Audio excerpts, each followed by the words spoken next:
en Côte d'Ivoire voisin et se mettent à tirer sur les ficelles avec les impérialistes pour essayer encore de déstabiliser notre pays. Mais c'est peine perdue. Nous avons pris un itinéraire, nous avançons. On ne va jamais regarder derrière. La pression monte un peu partout dans l'AES en termes d'attaques terroristes. Vous pouvez suivre. Les forces veillent au grain et nous continuons de nous battre. Mais nous pouvons vous assurer d'une chose. Se battre en est une, mais l'autre, c'était que nous étions dans une configuration qui ne nous permettait même pas d'être libres dans la manœuvre. Dieu merci aujourd'hui, personne ne peut nous empêcher d'aller nous équiper où nous voulons. Personne ne vient pour concevoir des manœuvres avec nous. Les états-majors réfléchissent comme ils veulent et mènent leurs opérations. Nous achetons nos moyens aériens où nous voulons et nous les employons comme nous voulons. Personne ne peut nous restreindre de survoler une partie du territoire où personne ne viendra dans nos opérations nous interdire d'accéder à une zone. Tout cela se passait avant.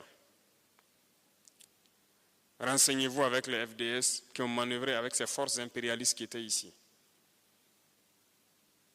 Voilà pourquoi nous disons que c'est maintenant l'indépendance. Et la bataille ne fait que commencer. Certains individus ont le malin plaisir, depuis belle lurette, de passer pour expliquer à des veuves ou à des femmes même de soldats toujours actifs, de leur faire comprendre qu'il y a une manière de négocier avec les terroristes et que nous refusions de négocier avec les terroristes. Primo, nous ne négocierons pas.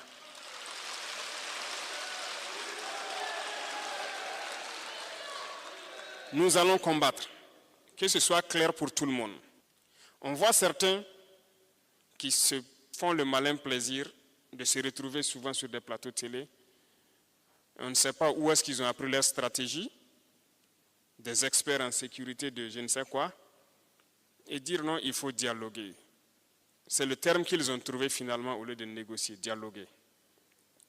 Dialoguer avec qui? S'ils les connaissent, qu'ils nous les envoient. À ce que je sache, nous avons ouvert la porte en créant donc le centre d'appel.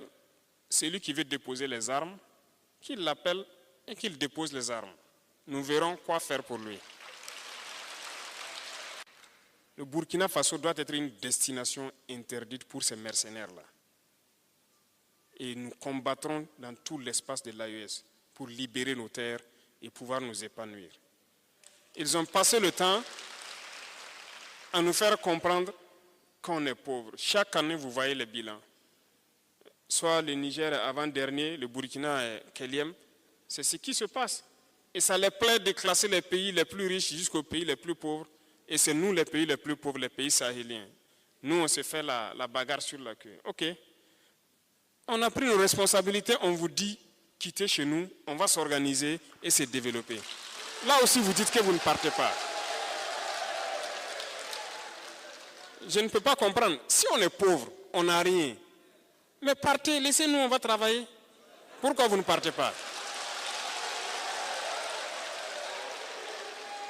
Ah, ce n'est pas clair alors. C'est qu'il y a quelque chose en bas. Il y a anguille sous roche. Depuis 1968, prenons le cas du Niger, ils exploitent l'uranium. Mais le Niger n'a pas d'électricité. Mais Paris, ville lumière.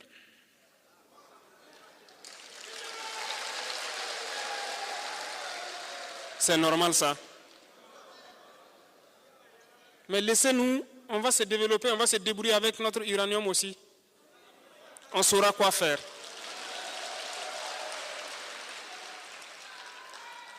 Depuis des années, chez nous au Burkina, ils exploitent l'or partout. Vous n'avez même pas de bonne route pour accéder au site d'or. Pourquoi? Ok, maintenant, nous savons exploiter l'or. Je ne sais pas pourquoi nous donnons même des permis à des multinationales venant de ces pays-là. On va exploiter notre or nous-mêmes. On a déjà lancé, on va commencer, on va le faire. Nous sommes toujours en train de réorganiser et d'équiper l'armée.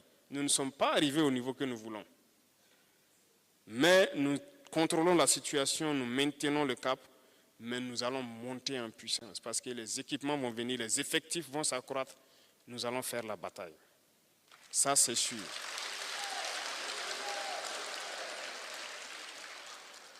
On peut souffrir, mais il nous faut de la patience. C'est tout.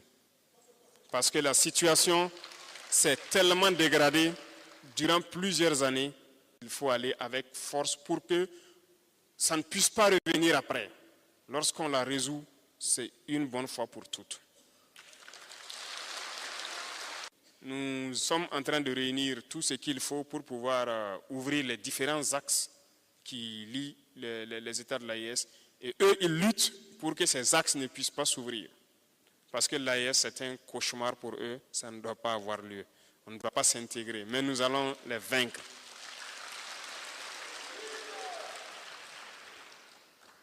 En tout cas, vous avez beaucoup attendu.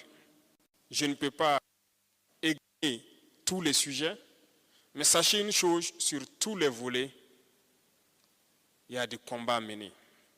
Vous êtes les garants de ce qui va s'écrire demain. C'est vous qui devrez tout faire pour que jamais on fasse machine arrière. Ce n'est même pas possible. C'est un chemin de non-retour, comme l'a dit le colonel Goïta la dernière fois, et nous comptons sur vous. Soyez solidaires de vos frères nigériens, soyez des ambassadeurs du Burkina Faso ici. Il faut que cette solidarité s'exprime sur tous les plans.